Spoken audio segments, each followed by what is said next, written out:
আপনারা দেখতে পাচ্ছেন কিভাবে তারা বাজেভাবে প্রত্যেকটা প্রতিমা তারা ভাঙচুর চালিয়েছে। তারা প্রতিমা থেকে শাখাগুলো পর্যন্ত চুরি করে নিয়ে গিয়েছে। ইতিমধ্যে আমাদের মাঝে উপস্থিত হয়েছে আমাদের সেনাবাহিনী সিইও, আইন শৃঙ্খলা বাহিনী সকলে এখানে উপস্থিত হয়েছিল এবং তারা প্রতিশ্রুতি দিয়েছে যে কিশোরগঞ্জ জেলায় যাতে বিশেষ করে কিশোরগঞ্জ জেলায় যাতে এরকম ন্যাক্কারজনক ঘটনার আর কোনো পুনরাবৃত্তি না হয়। আপনারা দেখবেন হিন্দু পুরোহিত মারা যেতে পারে যে কোনো সময়। দেখবেন অমুক একটা মন্দিরে ঢুকে হিন্দু যে পাদ্রী আছে, ব্রাহ্মণ পুরোহিত আছে, তাকে গলা কেটে মেরে ফেলছে। কারণ আমরা টাইমস অফ ইন্ডিয়ার একটা প্রতিবেদন দেখলাম যেখানে ডক্টর ইউনূসকে হিন্দুদের খুনি, হিন্দু গণহত্যার সাথে দায়ী ডক্টর ইউনূস সরকার এই নামে শিরোনাম করে রিপোর্ট করা হয়েছে। প্রিয় দর্শক, হিন্দুদের স্বর্গীয় দুর্গাপূজা শুরু হচ্ছে। আর সেই দুর্গাপূজাকে কেন্দ্র করে এবার ভাঙচুর এবং মূর্তি ভাঙচুর এবং হিন্দুদের মন্দির ভাঙচুর শুরু হয়ে গিয়েছে। সেই বিষয়ে ভয়ঙ্কর কিছু তথ্য আপনাদের মাঝে উপস্থাপনা করতে যাচ্ছি। অবশ্যই ভিডিওটি শেষ পর্যন্ত না টেনে দেখতে থাকুন। আপনারা দেখতে পাচ্ছেন কিভাবে তারা বাজেভাবে প্রত্যেকটা প্রতিমা তারা ভাঙচুর চালিয়েছে। তারা প্রতিমা থেকে শাখাগুলো পর্যন্ত চুরি করে নিয়ে গিয়েছে। আসলে আমি ভাষায় প্রকাশ করব না তারা কি চাচ্ছে। আসলে প্রত্যেকটা প্রতিমার তারা মাথা ভেঙে ফেলছে, অসুরের মাথা ভেঙে ফেলছে। কালী মূর্তি ছিল এখানে, কালী মূর্তিও ভেঙে ফেলছে। আপনারাই বলুন এর শেষ কোথায়? আমরা কি এই দেশে স্বাধীনভাবে বাঁচতে পারবো না?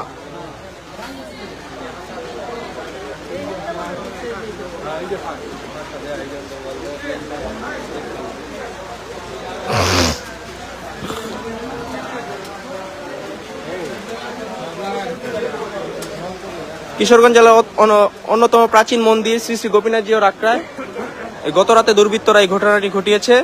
বেশ কয়েকজন গার্ড থাকার পরও তারা এই ঘটনাটি ঘটিয়েছে, যা আমরা তীব্র নিন্দা জানাই।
আমি দৃষ্টি আকর্ষণ করব প্রত্যেকটা পূজা মণ্ডপের সাথে যারা জড়িত আছেন, স্বেচ্ছাসেবী এবং সভাপতি, সেক্রেটারি সকলকে, আপনারা এখনো সময় আছে, আপনারা সজাগ দৃষ্টি দিন এবং দিনরাত পাহারা দিয়ে আপনাদের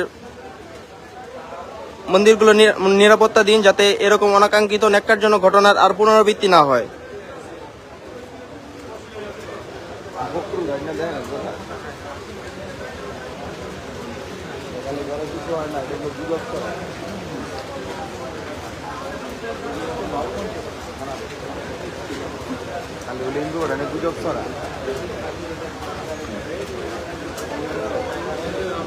আমাদের কিশোরগঞ্জ জেলা সম্প্রীতির জেলা, কিন্তু কিশোরগঞ্জ জেলায়ও এই প্রথম এই ন্যাক্কারজনক ঘটনাটি ঘটেছে এবং কিশোরগঞ্জ সদরের নিউটাউনে অবস্থিত শ্রী শ্রী গোপীনাথ জিউর আখড়া 32-এ।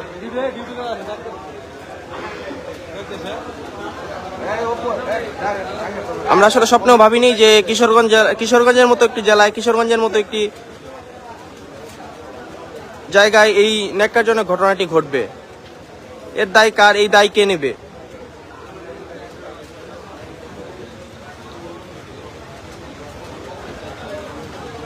এভাবে যদি চলতে থাকে আসলে হিন্দুরা কার কাছে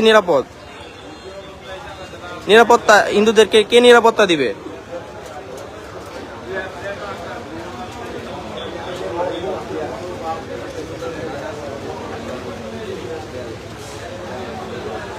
দেশের যে কোনো পরিস্থিতিতে আমরা দেখতে পারি যে হিন্দুদেরকে ঢাল বানানো হয়, হিন্দুদেরকে নির্যাতন করা হয়, হিন্দুদেরকে তাদের ধর্মীয় রিচুয়ালসগুলো তারা ভালোভাবে পালন করতে পারে না, তাদেরকে বিভিন্নভাবে বাধাগ্রস্ত করা হয়।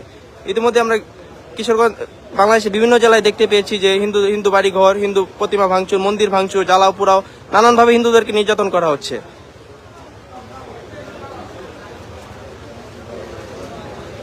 তা থেকে বাদ গেল না আমাদের কিশোরগঞ্জ এই নেকারজনক ঘটনাটি কিছু কুচক্রী মহল ঘটিয়েছে। তারা কি প্রমাণ করতে চায় সেটা আমার জানা নেই। এর অবসান কবে, কিভাবে হবে,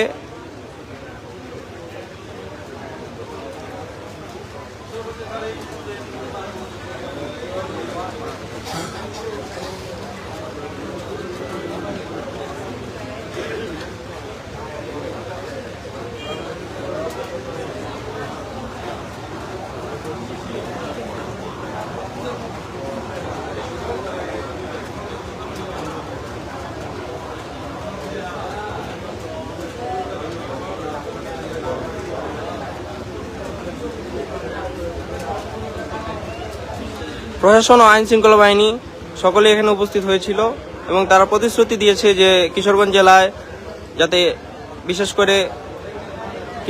যাতে এরকম ন্যাক্কারজনক ঘটনা আর কোনো পুনরাবৃত্তি না হয় সেদিকে তারা আরো তৎপর হবে। তারা প্রথম থেকেই আমাদেরকে প্রতিশ্রুতি দিয়ে আসছিল যে তারা খুব তৎপর, তারপরও এই আইনের চোখ ফাঁকি দিয়ে সন্ত্রাসীরা, দুর্বৃত্তরা এই ন্যাক্কারজনক ঘটনাটি ঘটিয়েছে,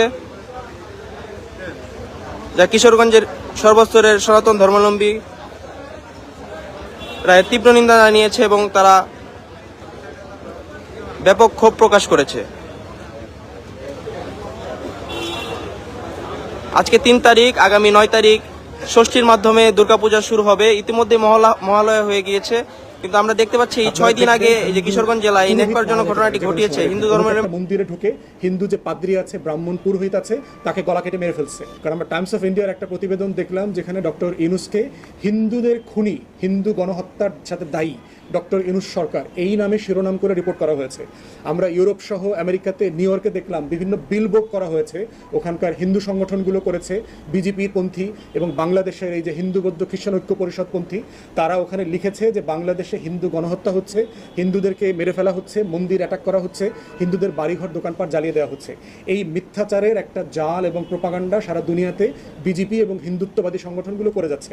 দুর্গাপূজাকে কেন্দ্র করে আমরা ধারণা করছি দিল্লি, আরএসএস, বিজেপির হিন্দুত্ববাদী রাজনীতি এবং আওয়ামী লীগের যে অপশক্তি আছে, এরা সবাই মিলে বাংলাদেশে একটা অরাজক পরিস্থিতি সৃষ্টি করবার চক্রান্ত করছে। আপনারা দেখবেন হিন্দু পুরোহিত মারা যেতে পারে যে কোনো সময়, দেখবেন অমুক একটা মন্দিরে ঢুকে হিন্দু যে পাদ্রী আছে, ব্রাহ্মণ পুরোহিত আছে, তাকে গলা কেটে মেরে ফেলছে, অথবা হিন্দু পুরোহিতের বাড়িতে আগুন লেগে গেছে, অথবা দেখবেন যে হিন্দু তীর্থযাত্রী ভেসে এক জায়গায় যাচ্ছিল, সেরকম 10টা মহিলাকে রেপ করা হচ্ছে, অথবা হিন্দু মন্দিরের বিল্ডিংটাকে লাগিয়ে দেওয়া হচ্ছে, আগুন দিয়ে পুড়িয়ে দেওয়া হচ্ছে। এবং দেখবেন হঠাৎ করে এটার সাথে জড়িত হচ্ছে এই আল্লাহ রসুলকে অবমাননা করেছে এমন একটা মিছিলে দাড়িওয়ালা, টুপিওয়ালা, কালো পতাকাধারী একটা মানুষ ওই মিছিলে ছিল, ওই লোকটা গিয়ে এই কাজটা করেছে। যে এই নাটকগুলো আমরা আশঙ্কা করছি, এই নাটকগুলো আমরা দুনিয়াতে বারবার দেখেছি। অতএব অন্তর্বর্তীকালীন সরকারকে আমরা বলছি, আপনাদেরকে প্রচণ্ড রকম সতর্ক হইতে হবে। রাষ্ট্রের টোটাল ইন্টেলিজেন্স ফোর্সকে আপনারা এইমুখী করেন, দুর্গাপূজাকে কেন্দ্র করে যেন দিল্লি এবং আওয়ামী লীগ কোনোভাবে অপশক্তি এবং অরাজকতা তৈরি করতে না পারে, সরকার যেন কোনোভাবে বিব্রত না হয়, এটা আমরা দেখতে চাইব। পাবলিক ইউনিভার্সিটিতে আইন পড়বেন, আইন পড়ার পরে তিনি 1 বছর এই কোর্সটা করবেন, প্রশিক্ষণ কোর্সটা করবেন, যেটাকে আমরা বার ভোকেশনাল কোর্স বলছি। এইটা করার পরে হচ্ছে তাকে একটা টেস্ট করে তাকে আইনজীবী সনদ দিয়ে দিবে, একবারে শেষ। এবং এইটা হচ্ছে তাকে ট্রেন করা, আইনজীবী বানানো। মানে একটা ছাত্রকে তো আইনজীবী বানাইতে হবে। তিনি সাডেনলি গতকালকে ছাত্র ছিলেন, আজকে ঘুম থেকে উঠে যেহেতু আইন পাশ করে ফেলছেন, উনি কি উকিল হয়ে গেলেন? উকিল হন নাই তো, তাকে আইনজীবী বানাতে হবে। তাই শিক্ষানবিশ আইনজীবীরা যে আন্দোলন করছে, ওনারা আসলে পরীক্ষা নিয়ে বিরক্ত। এটা এই প্রসেসে আমরা সবাই গেছি। এখানে 5-6 বছর যদি লেগে যায় একটা মানুষের আইনজীবী হতে, এরপরে যে পরিমাণ টাকা বার অ্যাসোসিয়েশন এবং বার কাউন্সিলে দিতে হয়, যাদের আয় উপার্জন নাই, মামলা মোকদ্দমা নাই, তাদের জীবনটা আসলেই জাহান্নামের মতো হয়ে যায়। তাই তাদের প্রতি আমাদের সহানুভূতি আছে এবং আমরা চাচ্ছি সরকার, রাষ্ট্র, সুপ্রিম কোর্ট, বার কাউন্সিল তারা দায়িত্ব নিয়ে আইনের ছাত্রছাত্রীদেরকে আইনজীবী বানাবেন, এটা তাদের দায়। প্রিয় দর্শক, সম্পূর্ণ ভিডিওটি দেখলেন। অবশ্যই ভিডিও সম্বন্ধে আপনাদের মূল্যবান মতামতটি কমেন্ট বক্সে জানাবেন।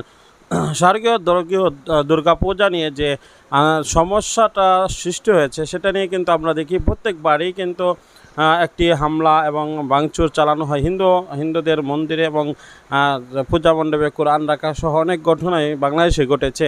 এবারের পূজাকে কেন্দ্র করে বড় ষড়যন্ত্র হচ্ছে, যে কোনো অঘটন ঘটতে পারে। আমরা চাই না যে কোনো সহিংসতা হোক। প্রত্যেক ধর্মদেরকে সম্মান করা এবং প্রত্যেক ধর্মকে ভালোবাসাই কিন্তু ইসলাম শিক্ষা দেয়। মুসলমানরা কখনো হিন্দুদের ধর্মের উপরে আঘাত করতে পারে না, এটা নবীর শিক্ষা নয়। আমরা মনে করি যারা এটা করে তারা কিন্তু একটা কোনো দলের নয় এবং কোনো ধর্মই নয়, তারা সহিংস এবং তারা বিশৃঙ্খল জাতি এবং তারা অবশ্যই তারা আইনের আওতায় এনে তাদেরকে কঠিন শাস্তি দেওয়া হোক, এটাই আমরা দাবি জানাই। প্রিয় দর্শক, যারা পূজা মণ্ডপে হামলা করেছে অবশ্যই সে যে ধর্মের হোক না কেন তাকে যেন শাস্তি দেওয়া হয়। মুসলমান হিসাবে তাদেরকে অবশ্যই আমরা জানাই যে কঠিন শাস্তি, এবং মুসলমান হিসাবে সকলের কর্তব্য পূজা মণ্ডপগুলো এবং হিন্দুদেরকে ভালোবাসা এবং পূজা মণ্ডপকে পাহারা দেওয়া। তার মাধ্যমেই আমরা ইসলামকে সৌন্দর্য প্রকাশ করতে পারবো। তার সৌন্দর্য দেখে তারা ইসলামের দিকে দীক্ষিত হতে পারবে ইনশাআল্লাহ।